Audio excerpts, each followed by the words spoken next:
Estás viendo Medicina Inocua.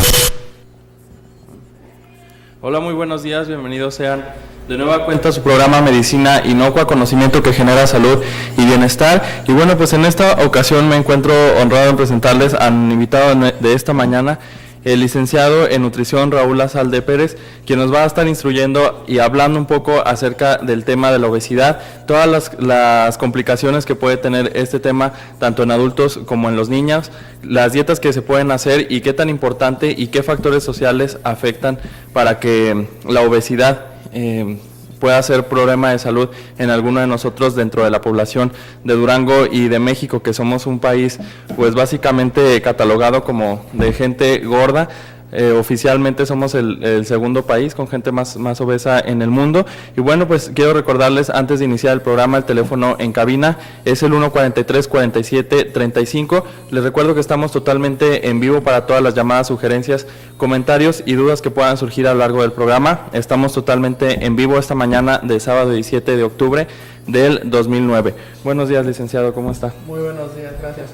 Bueno, antes que nada, muchas gracias por la invitación. Me parece que esta creo es la segunda vez que asisto aquí con ustedes al programa.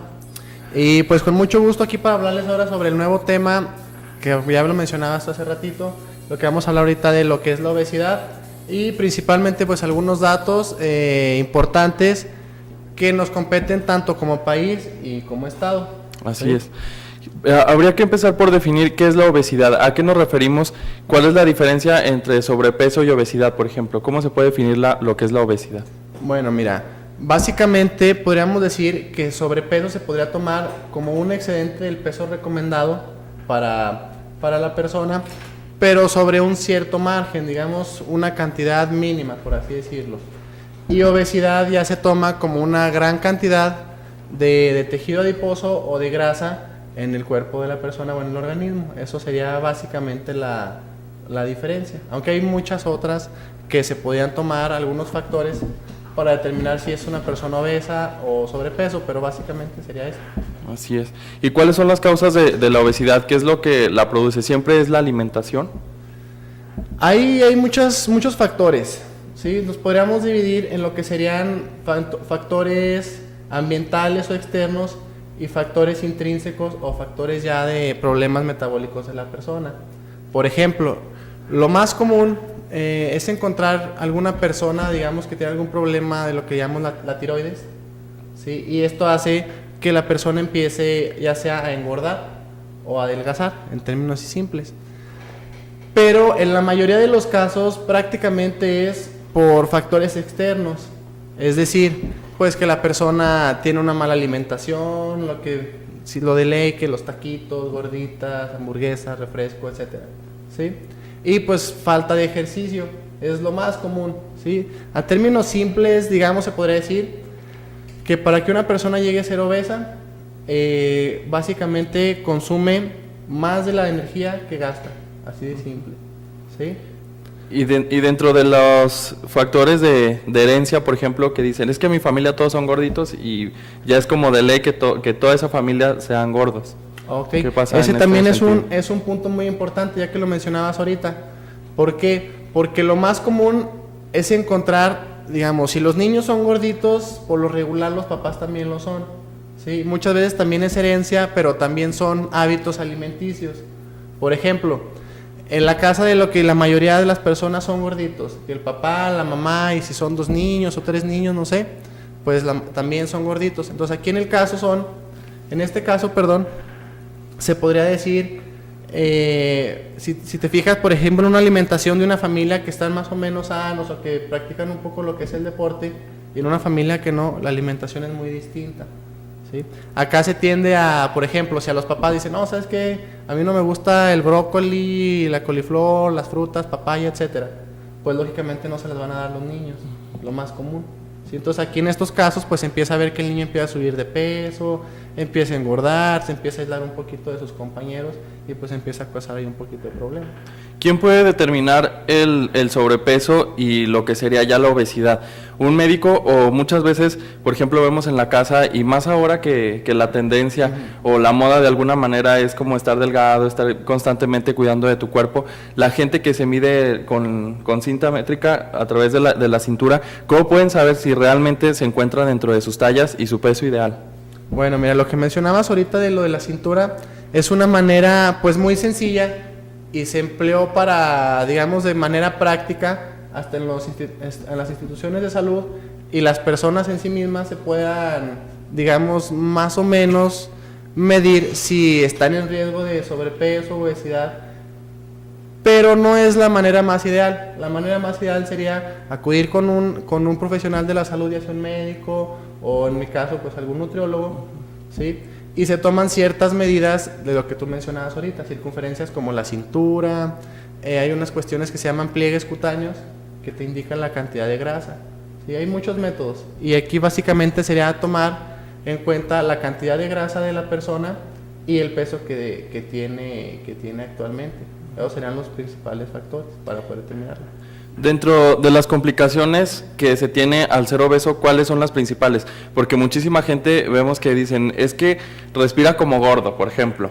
Que dicen que la gente obesa tiene problemas de respiración o que está muy propensas a paros cardíacos. ¿Todo esto a qué se debe y qué otro tipo de complicaciones se pueden presentar durante la obesidad? Ok, bueno, mira, las complicaciones son muy amplias.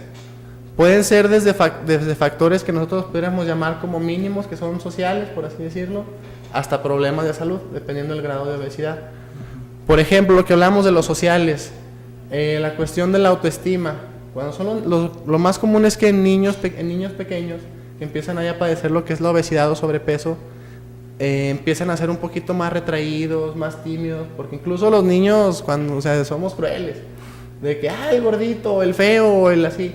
Claro. Y pues lógicamente el niño así como que, pues a quién le gusta que le digan gordito, y ya tenemos la idea de que pues estar gordito pues está mal. ¿Sí me explico? O por ejemplo no eres bien aceptado en algunos grupos de amiguitos por ser un niño gordito.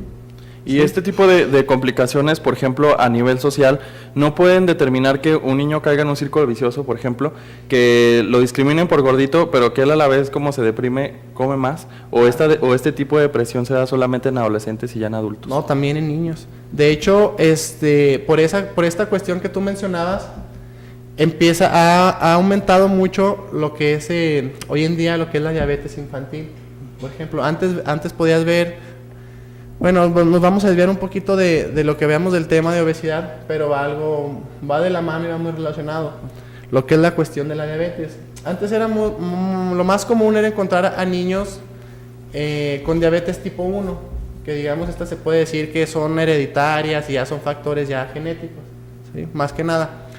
Y por ejemplo ahora ya se encuentran niños con diabetes lo que es tipo 2, que lo más común es esta que se le da en adultos, pero ahora con los niños con esta obesidad que están teniendo y la falta de ejercicio, entonces empieza a haber casos, digamos, de niños de 8 años, 10 años con diabetes tipo 2, siendo que esto es lo más común en adultos, ¿sí?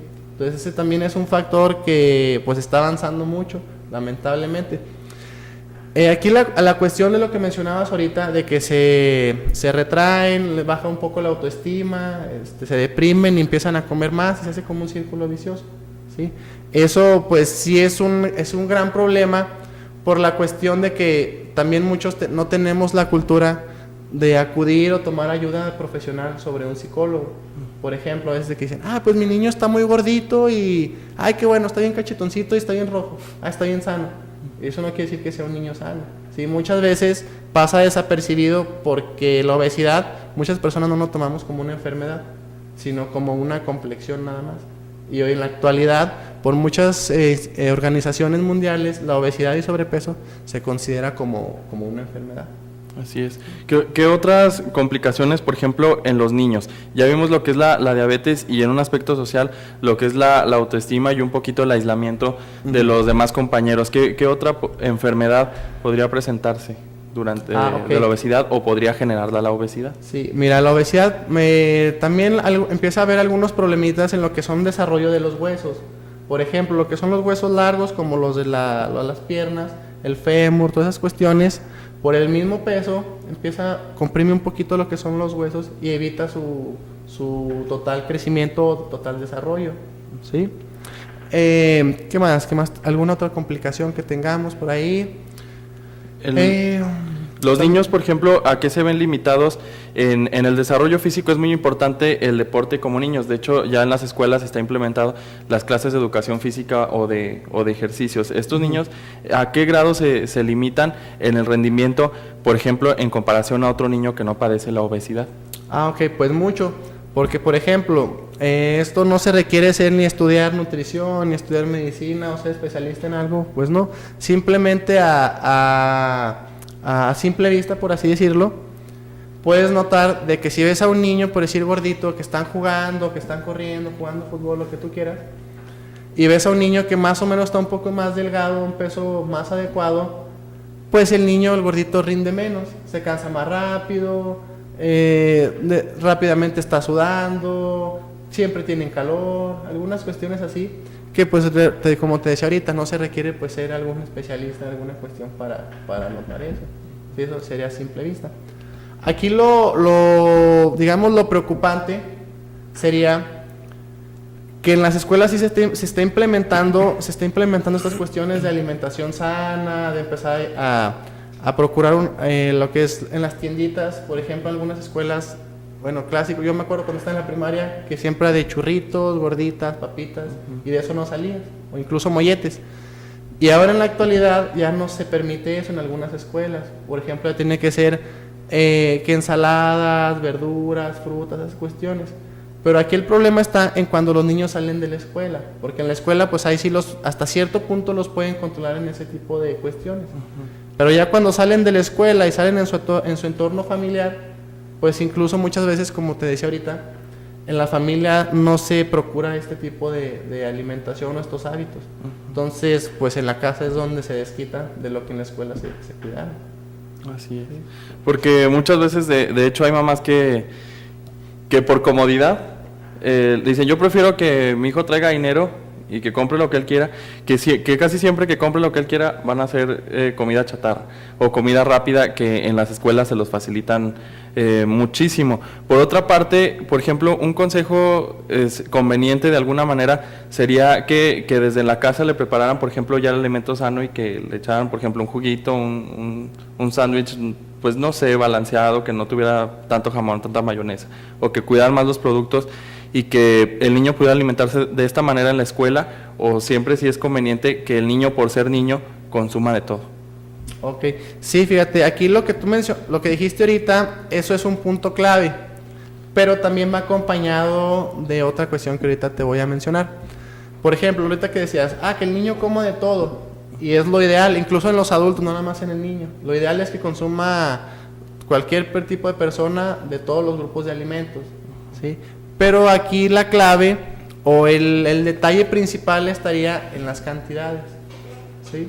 ¿Por qué? Porque aquí casi lo más común es que, digamos, si nos gusta, no sé, el pan, que son carbohidratos, nos da energía y nos hace rendir durante nuestra actividad diaria. Ok, pues nos sirve mucho el pan como energía para funcionar. Pero el detalle está en que, por ejemplo, si nos gusta el pan, igual y no comemos a lo mejor 5 raciones de pan o 6 al día, que más o menos es lo que una persona, digamos, adulto, se supone más o menos debe de consumir, ¿sí? Pero la cuestión está en que a lo mejor, pues en la mañana desayunar, pues unas 3 tortillas. Si al mediodía a lo mejor otras 3, y en la noche igual y una quesadilla, una cuestión así. Entonces ya incluso ya te pasaste de lo que serían la cantidad de carbohidratos al día, pero en pura tortilla.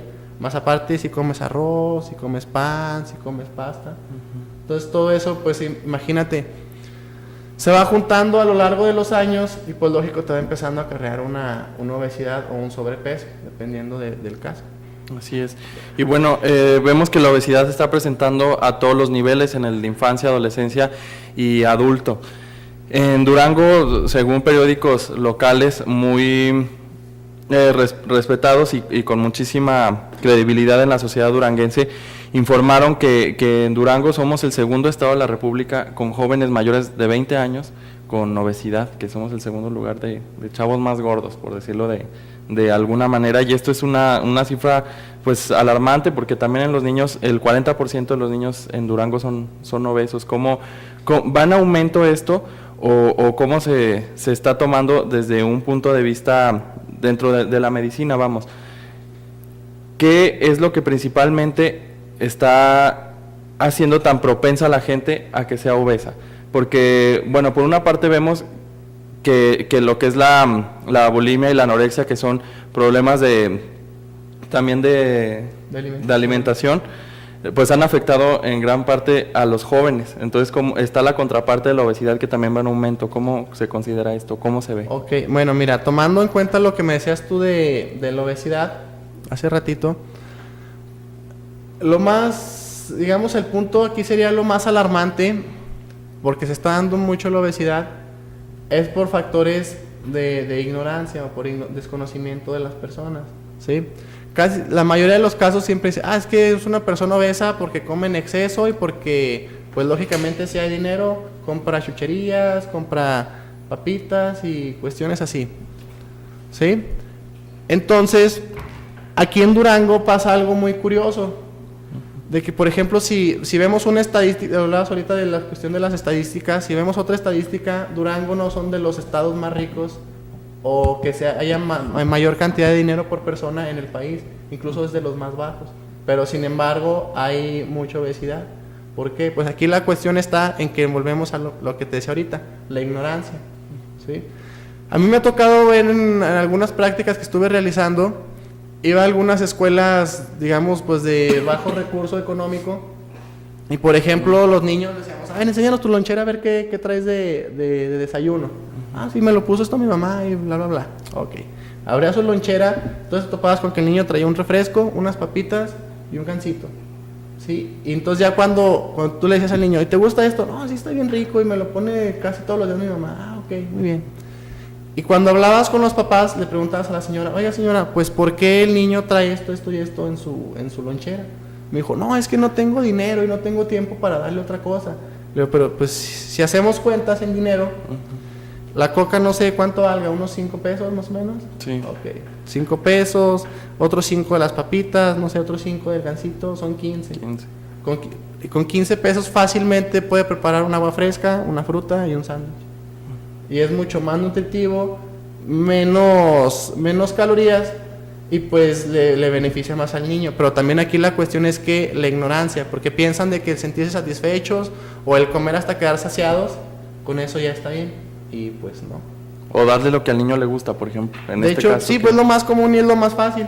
Por eso siempre los niños de que, el ejemplo más clásico de los papás, es lo más común. ¿Te portaste bien o comiste lo que tenías que comer? Pues te damos un dulce de premio, o unas papitas, o un jugo, lo que tú quieras, ¿sí? Y si te portas mal, vas a comer verduras, o te vas a hacer comer el brócoli, o unas cuestiones así. Entonces ya simplemente esas cuestiones ya lo van satanizando un poco los papás sin darse cuenta. Así es. La cultura, o más bien la poca cultura que tenemos al ingerir alimentos, y obviamente educar a los niños que son esponjitas, que todo lo que ven, si ven que el hermano o que el papá, como mencionabas hace un momento, no les gusta cierta verdura, cierta fruta, lo que sea, ellos tampoco la comen porque automáticamente si a él no le gusta, pues a mí tampoco, y ya se va haciendo como una costumbre o una mala costumbre de no consumir los alimentos adecuados. Por otra parte, mencionaba hace un momento los carbohidratos.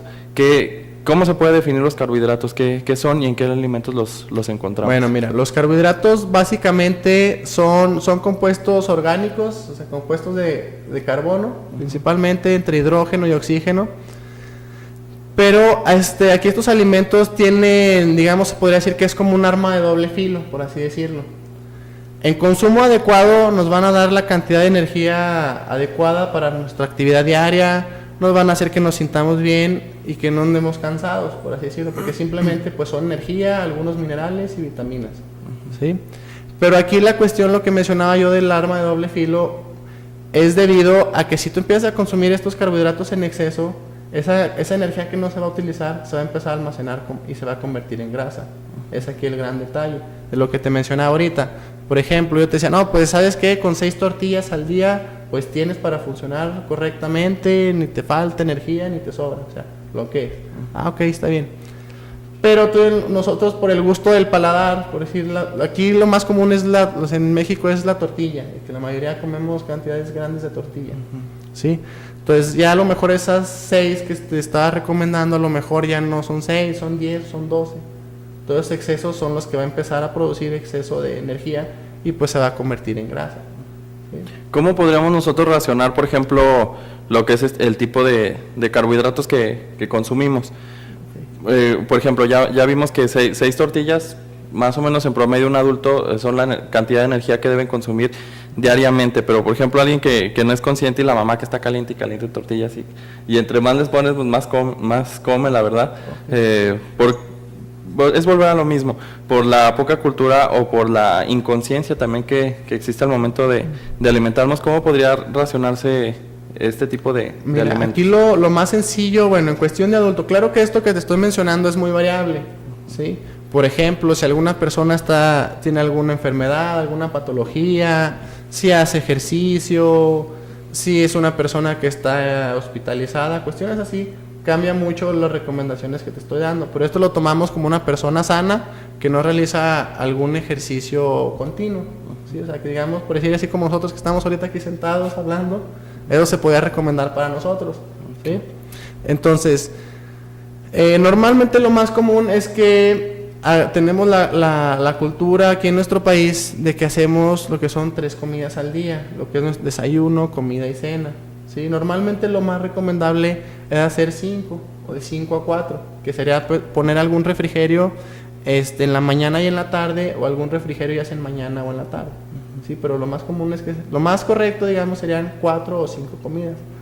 Entonces, aquí como nosotros acostumbramos, en México acostumbramos lo que son 3 comidas, entonces podríamos decirlo que pudieran ser 2 porciones de carbohidratos en la mañana, 2 en la tarde, 2 en la noche, y con eso ya cumplimos y no nos excedimos. Pero aquí la cuestión es que, por ejemplo, lo que tú me decías ahorita, ¿dónde podemos encontrar los carbohidratos? Pues se puede encontrar en pan, en tortilla, en frutas, en pastas, en arroz, en avena, en cereales, ¿sí? En todos estos alimentos. Y por ejemplo, a la hora de la comida, lo más común es hacer un guisado, acompañarlo ya sea de arroz o de pasta y aparte tortilla, ¿sí? Entonces si ya comiste arroz y te comes como 4 tortillas, pues lógico ya te excediste de la cantidad que estamos mencionando ahorita. Así es. Un punto importante, por ejemplo, si fueran dos porciones por cada vez que comemos, ya sea en la mañana, otra en la tarde y en la noche, ¿qué tanto afecta en la noche lo que es el consumo de los carbohidratos? Sí, mira, aquí la cuestión está en que como ya vamos a, digamos, descansar, o nuestro metabolismo va a bajar en la noche durante el sueño, pues muchas veces el carbohidrato, la energía que vamos a consumir en la noche, realmente no la vamos a utilizar por la cuestión de que vamos a estar pues descansando, ¿sí? Así Sería es la cuestión. Por eso muchas veces en la noche mucha gente no quiere cenar pan, por ejemplo. El pan con leche dicen que es como muy pesado, que es rico, pero que es muy pesado. Okay. ¿No?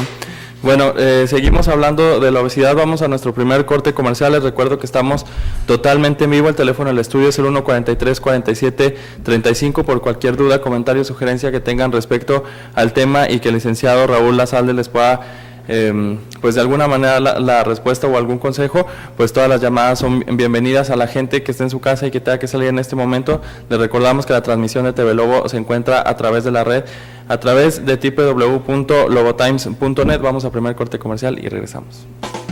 En un momento regresamos. Medicina Inocua. Continuamos con Medicina Inocua. Ya estamos de regreso en su programa Medicina Inocua, conocimiento que genera salud y bienestar, y les recuerdo que esta mañana el tema que estamos tocando es acerca de la obesidad, y para eso nos está aquí como invitado aclarando todas las dudas, preguntas que surgen acerca de este tema, que la verdad es que es muy extenso, el licenciado Raúl Lazalde. Y si tienen, ustedes alguna duda, también comentario, sugerencia acerca del programa de esta mañana, el sábado 17 de octubre, lo pueden hacer a través del teléfono, el cual es el 143-47-35, con la línea totalmente disponible para todos ustedes si quieren hacer alguna pregunta. Y bueno, ya hablábamos acerca de cómo ha afectado a los niños de alguna manera social y física lo que es el padecimiento de la obesidad. de los carbohidratos, por ejemplo, qué tan importantes son en nuestra alimentación diaria, perdón, y en qué alimentos los encontramos y la cantidad que debemos consumir de ellos. Y bueno, pues ahora nos vamos hacia otro aspecto que es importante. ¿Qué papel juega el agua dentro de la alimentación? ¿Qué tan importante es y cómo se debe consumir o en cuántas cantidades? ¿También hay como limitaciones o no? Bueno, mira, la cuestión de que mencionabas del agua de hecho, es vital en la cuestión de nuestra alimentación. Simplemente la mayoría de las personas hemos escuchado que alrededor del 70% de nuestro peso, ¿sí?, se debe a agua. Todo esto es bien importante. ¿Por qué? Porque durante el día, pues lógicamente ahorita, así como estamos tú y yo hablando, pues estamos gastando un poco de agua, simplemente le estás respirando, pues es agua evaporada. O sea, para muchas cuestiones de funcionamiento del organismo, pues es indispensable el agua. Y en la cuestión para equilibrar nuestra alimentación, pues no es la excepción, ¿sí? Aquí es de suma importancia debido a la cuestión de que el agua nos va a ayudar pues a hidratar lógicamente lo que es el cuerpo y a desechar algunas sustancias del organismo que se puedan considerar como de desecho. De hecho tiene muchísimas funciones el agua, podríamos estarnos aquí casi todo el programa hablando de importancia del agua, de funciones, de en qué nos ayuda. O sea, es un sinfín de ¿cómo le podríamos llamar? Pues de cualidades o de beneficios que tiene el agua sobre nuestro organismo. Así es. Entonces no existe ahora en día limitaciones para el consumo de esta. Sí hay limitaciones. Por ejemplo, la recomendación que se hace casi siempre es tomar, digamos, de 1,5 litros hasta incluso 2,5 litros de agua. Esto sería en un estado, digamos, normal. Al día. Decirlo, al día. Esa sería la recomendación al día.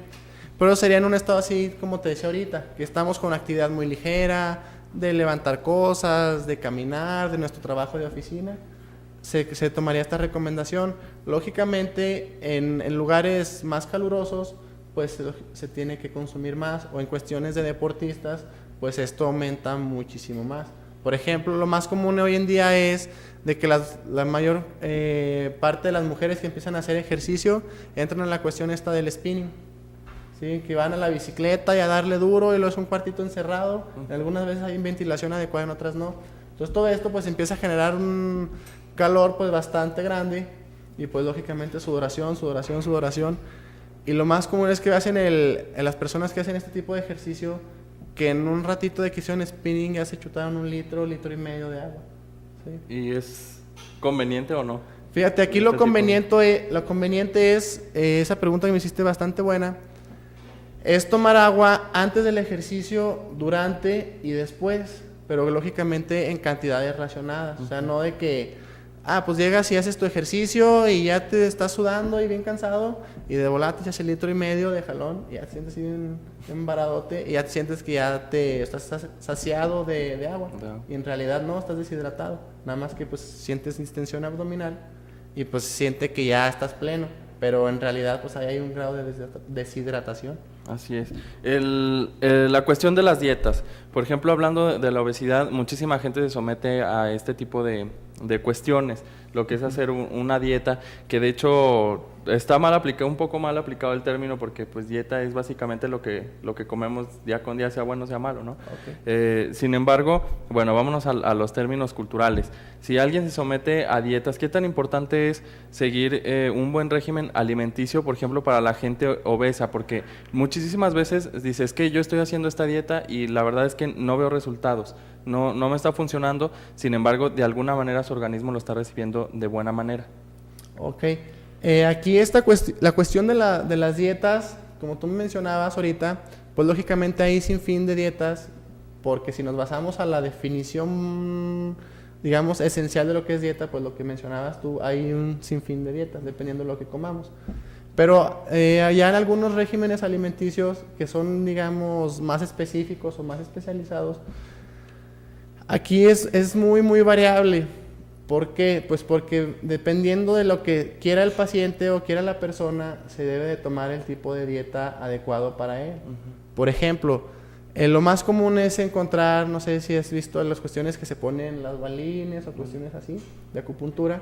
y utilizan una dieta que le llaman Atkins, que por ejemplo empiezan a comer muchas carnes, con grasa, pero no comen casi nada de carbohidratos, lo que sería el pan, tortilla, las cuestiones que platicábamos ahorita, ¿sí?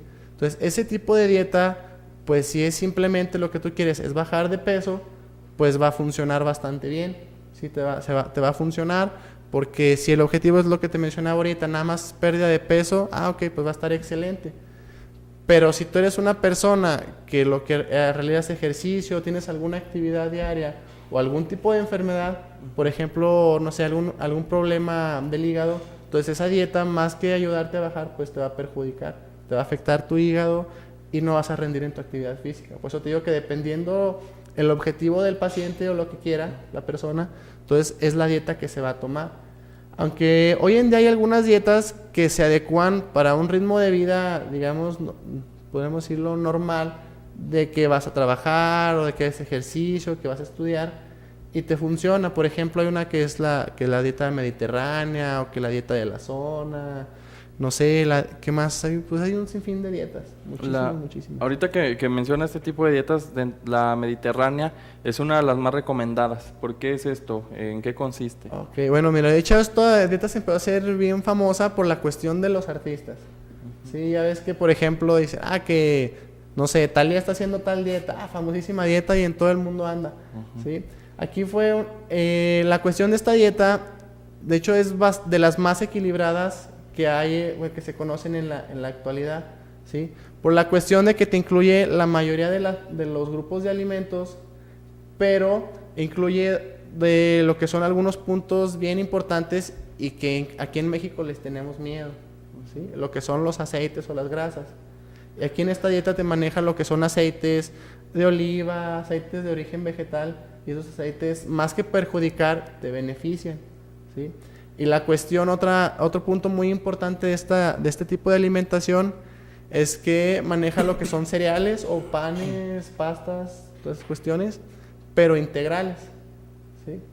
De hecho, simplemente de un pan integral a un pan blanco, pues dices, pues qué tanta diferencia puede haber, pues igual y el color, porque si ves el pan, el integral, pues se ve cafecito y el otro blanco, ¿sí?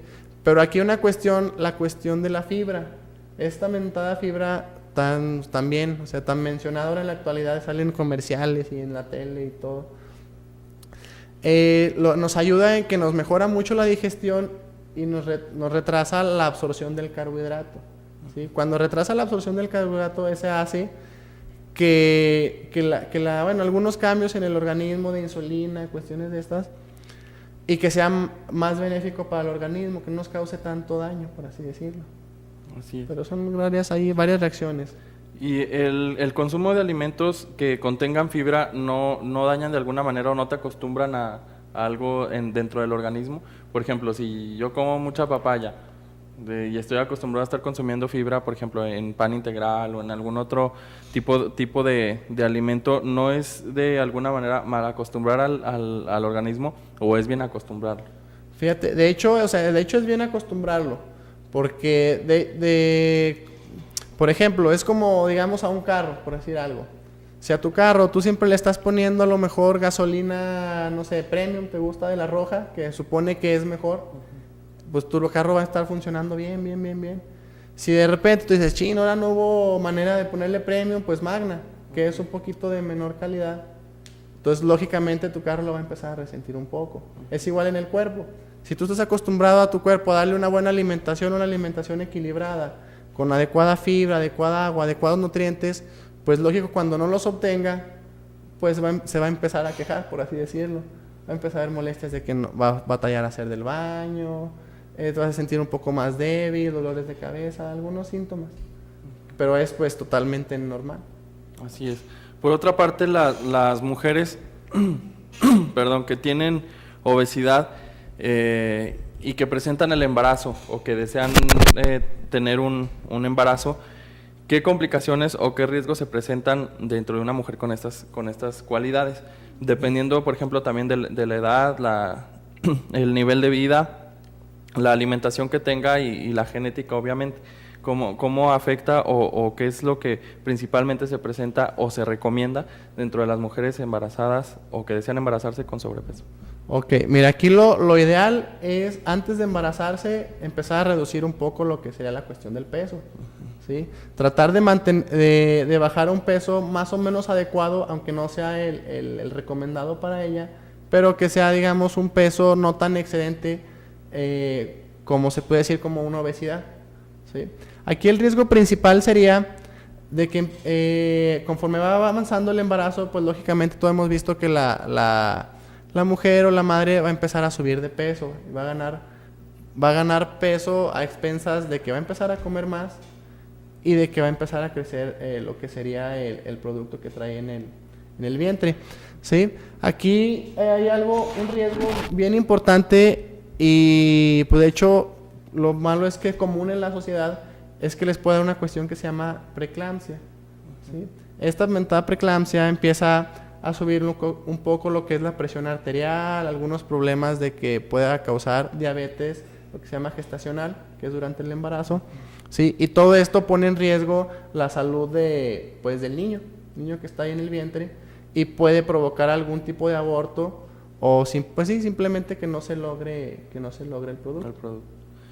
¿Cómo se considera el peso que adquiere la mujer durante el embarazo? Hay mujeres que, por ejemplo, engordan de 5 a 20 kilos, no sé, en cantidades como muy grandes para un lapso tan pequeño de tiempo. ¿Cómo se considera este peso y si puede perderse de alguna manera en cuanto nazca el niño? Por ejemplo, las mujeres que digan, es que en cuanto nazca yo voy a tener mi mismo cuerpo o no voy a quedar igual. También muchísimas veces lo dicen. ¿Cómo se puede pues de alguna manera canalizar este peso? Mira, aquí la cuestión de que mencionabas de la cantidad de kilos de ganancia durante esta etapa también es bastante variable. ¿Por qué? Por ejemplo, si la futura madre antes de empezar su embarazo o recién embarazada está muy muy delgada o un peso muy bajo, es recomendable que pueda ganar a lo mejor hasta unos 15 kilos. ¿Sí? Dependiendo de qué tan bajo está el peso. Pero es una persona que está en lo que mencionamos ahorita, en un sobrepeso o incluso una obesidad, pues lógicamente aquí lo que se trata de buscar es que la ganancia del peso sea a expensas nada más de lo que sería el producto en sí. Entonces, ya pasándolo esto a números, el promedio o lo ideal que se considera de ganancia de peso es entre 9 y 11 kilos. En todo el proceso del embarazo, desde inicio hasta término, alrededor de 9 a 11 kilos, y eso quedan más o menos con un peso adecuado después de dar a luz. Así es. Las personas que presentan complicaciones de salud de alguna otra índole, que tenga que someterse a alguna operación, ¿qué es lo que se recomienda o qué complicaciones se pueden presentar durante la cirugía? Por ejemplo, gente que la operan de la nariz, le recomienda que si es fumador, un mes mínimo antes de someterse a la cirugía no lo haga por si hay alguna complicación de respiración que le dé tos, no sé, alguna cosa. En la gente con sobrepeso, ¿qué se recomienda y qué complicaciones se podrían tener en el caso de contar con una operación y no haber seguido de alguna manera la restricción que te pusieron anteriormente? Okay.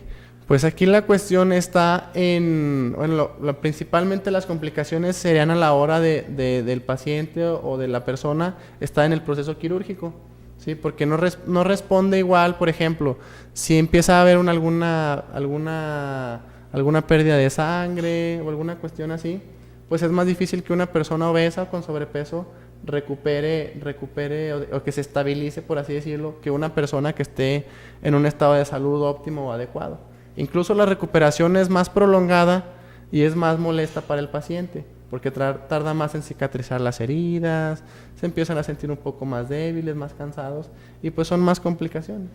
Así es. ¿Cuáles son los riesgos de consumir alimentos con sustancias anabólicas? ¿Y cuáles serían estos? Bueno, mira, aquí lo principal sería empezar a hablar de lo que sería una sustancia anabólica, porque hay sin fin de sustancias o fármacos, por así decirlo, que pues tienen este efecto. Aquí serían a lo mejor algunas hormonas, esto lo encontraríamos principalmente en lo que son las carnes. Lo más común en la actualidad es encontrarlo en lo que es el hígado de res o en el hígado de los pollos. Esto debido a que pues, aquí estas sustancias aquí se metabolizan o se deshacen, por así decirlo, en el cuerpo. ¿Sí? Y esto sí de hecho es bastante riesgoso, ¿eh? Incluso hasta ha salido mucho en la tele, no sé si lo hayas visto, yo lo vi, me parece que con Joaquín López Dóriga, alguna cuestión así, de que había algunas personas que estaban yendo a Secretaría de Salud porque habían tenido problemas de intoxicación por estas sustancias. Alguna de estas sustancias sería como clenbuterol o algunos otros fármacos, drogas que le ponen al animal, pues para que haya ganancia muscular. Para que se desarrolle más. Sí, para que se desarrollen, exactamente. De hecho, es como, no sé si hayas visto en algún gimnasio, incluso en la tele, las personas esas que compiten de fisiculturismo y que están así todos mameis. Pues lógicamente, pues el uso de estas sustancias está ahí, o sea, hasta a simple vista hay una persona que no sepa de esto, entonces me dice, pues persona mejor se ponen anabólicos o esteroides. Y es igual en los animales. ¿Y cómo podemos darnos cuenta cuando un alimento lo contiene? Por ejemplo, vamos al súper, es muy fácil que compremos un pollo, pero no sabemos en dónde fue criado y de qué manera creció ese pollo para estar a la venta para nosotros. ¿Cómo sabemos o qué es recomendable para evitar el tipo de consumo de sustancias anabólicas? Ok, bueno, mira, aquí el detalle está en que no es muy sencillo darse cuenta, ¿sí? Por la cuestión de que pues la sustancia va inmersa en la carne o en los órganos que se van a consumir del animal y pues lógicamente no vamos a estar nosotros de que, pues voy a comer no sé, hígado, pues le hago un análisis de sangre al hígado o algún chequeo y pues ya me lo como, pues lógicamente pues no. Aquí el detalle está en que para nosotros consumir esos alimentos pues estamos totalmente a expensas de que las autoridades sanitarias que están encargadas de estos chequeos pues hagan su labor correcta para que no llegue ese alimento hacia nosotros. Así es. Pero pues una forma así de que nosotros nos podamos decir, ¿sabes qué? Esto tiene esta sustancia. Pues no la hay así, muy específica, no la hay. ¿Podría considerarse entonces que la alimentación más sana es en comunidades rurales, donde realmente la gente tiene el cuidado de su ganado o que lo compran donde saben que los están creando de buena manera o el riesgo existe a nivel global? Pues de hecho sí, fíjate, porque si te das cuenta o hayas visto alguna comunidad que esté alejada de aquí de lo que es la capital o de la ciudad, sí, la alimentación se tiende a ir hacia un poco más lo que es lo natural, sobre algunos vegetales, frutas, y sí consumen carne, pero es algo, digamos, más esporádico. ¿Sí? Y es más, ¿cómo se puede decir? Es menos frecuente encontrar que haya personas obesas o personas con sobrepeso en este tipo de comunidades que aquí en la ciudad. De hecho, conforme más industrializado está la alimentación, se tiende más a ir hacia obesidad y sobrepeso. Así es. Aquí es la cuestión. Por otra parte, ¿qué son los alimentos transgénicos? Mira, bueno, eso de los alimentos transgénicos también, para mencionártelo así, algo así bien rápido, porque también es un tema bastante extenso, serían alimentos que se modifica su información genética o su código genético en laboratorio, ¿sí? Por ejemplo, o sea, no sé, un tomate, que tú ves un tomate así, lógicamente no salen todos iguales, de repente unos están más larguitos, otros están más pálidos, así. Entonces eso lo podríamos llamar que sería un tomate natural. Y hay algunos tomates que, por ejemplo, tú los ves que son casi todos uniformes, bien rojos y parejos. Todos. Entonces, ¿dónde ves un tomate así? O como en racimitos, ¿no? Exactamente. Entonces, pues, en esos detalles te puedes dar cuenta más o menos si el alimento puede ser transgénico o no. Pero básicamente esa es. ¿Y qué tan recomendables son o si crean algún efecto secundario dentro del consumo? Por ejemplo, el consumir puras verduras, pero que lleven este proceso. Pues de hecho no sería lo ideal, pero aquí la cuestión está en que como no hay así estudios que sea a largo plazo, digamos, por ejemplo, ¿no? Que chequen algunas personas de que ya no, ¿sabes qué? Se les va a hacer unos estudios y a tantos años a ver si hay algún problema sobre la salud en el consumo de estos alimentos, ¿sí? Lamentablemente no los hay y no son muy, digamos, concretos en que ya no sabes que este alimento te produce algún daño, ¿sí? Pero en mi muy particular punto de vista, pudieran causarnos daño, ¿sí? Porque no es lo mismo que tú consumas un alimento totalmente natural que viene de la tierra a que tú consumas un alimento que ya fue procesado o fue manipulado químicamente o genéticamente, no es lo mismo. Y por ejemplo, si alguna persona, no sé, pues, si pudiera darse el caso, que tenga algún tipo de alergia hacia algún alimento, por ejemplo, el tomate, en este caso, y que un tomate que tuvo este proceso transgénico no le haga daño y que lo consuma y que realmente le beneficie. ¿Cómo resulta esto, por ejemplo? Ok, pues aquí dependería mucho del proceso que haya tenido la cuestión, esto de lo que hablamos específicamente del tomate, ¿sí? Pero por lo general, cuando es un alimento transgénico, muchas de las propiedades que tiene el alimento las conserva, Okay. perdón.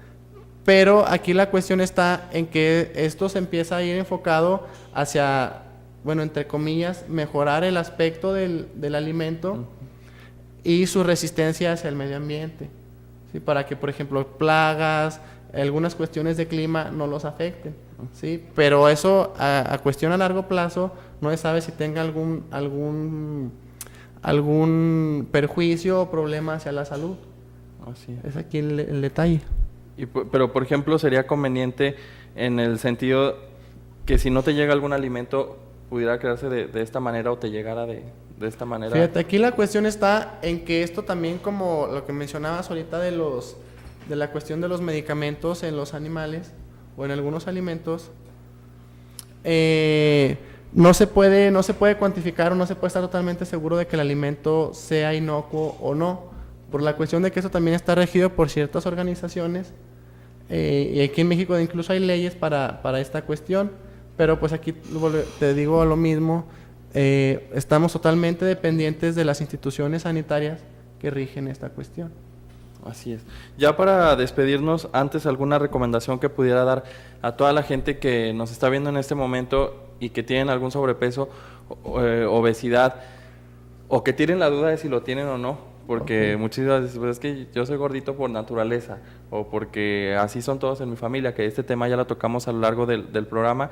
¿Qué se les puede recomendar a estas personas? ¿A dónde pueden acudir? ¿Y qué es lo que pueden hacer para lograr un mejor nivel de vida y de salud? Ok, bueno, mira, lo ideal sería asesorarse o acudir con algún profesional de la salud, ¿sí? Ya sea algún médico que sea con orientación hacia alimentación, o en el caso de nosotros, como en mi caso, que soy nutriólogo. Sí, esto sería lo ideal, pero desgraciadamente pues mucha gente o no tiene la cultura o incluso también el recurso económico para costear este asesoramiento, y pues lo ideal sería empezar a meter en lo que son sus comidas lo que sería frutas y verduras, que suena muy trillado porque siempre lo vemos en la tele, come frutas y verduras, ¿sí? Pero digamos, exactamente, pero es real. Y aquí una manera muy sencilla, muy práctica, y que todo lo podemos hacer, sería incluir en nuestros tiempos de comida, desayuno, comida y cena, una fruta y una verdura en cada comida, y con eso tenganlo por seguro que va a mejorar el estado de nutrición, digestión, hasta incluso el estado de ánimo mejora.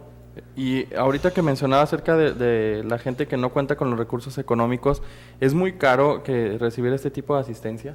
Fíjate, bueno, de hecho depende la persona o el especialista con el que acudan. Pero por ejemplo en instituciones públicas como el ISSSTE, el Seguro, Secretaría de Salud, hay nutriólogos que están encargados de asesorar a este tipo de personas o a estos pacientes.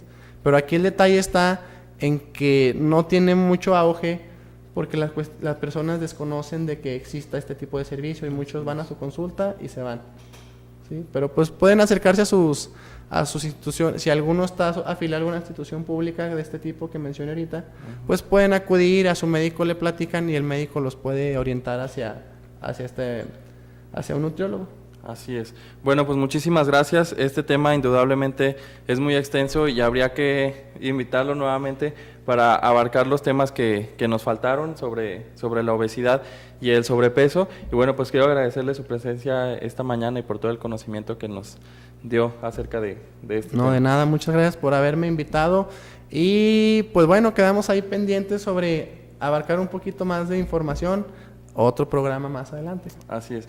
Muchísimas gracias a los patrocinadores de este programa, a la Universidad Autónoma de Durango, Campus Durango, al Laboratorio Homeopático y de Investigación SADCB LAISA y por supuesto al Colegio de Médicos Cirujanos del Estado de Durango. Y pues este programa lleva como titular al doctor Jorge Luis Olivas Loya, que en este momento se encuentra llevando a cabo la impartición de la maestría en investigación homeopática. Y de mi parte y de todo el equipo y del Sistema Lobo de Radio y Televisión, le deseamos muchísimo éxito tanto a los catedráticos como a los alumnos de esta maestría. Sin más me despido, mi nombre es Aido Olivas, que pasen un excelente día. Hasta luego. Estás viendo Medicina Inocua.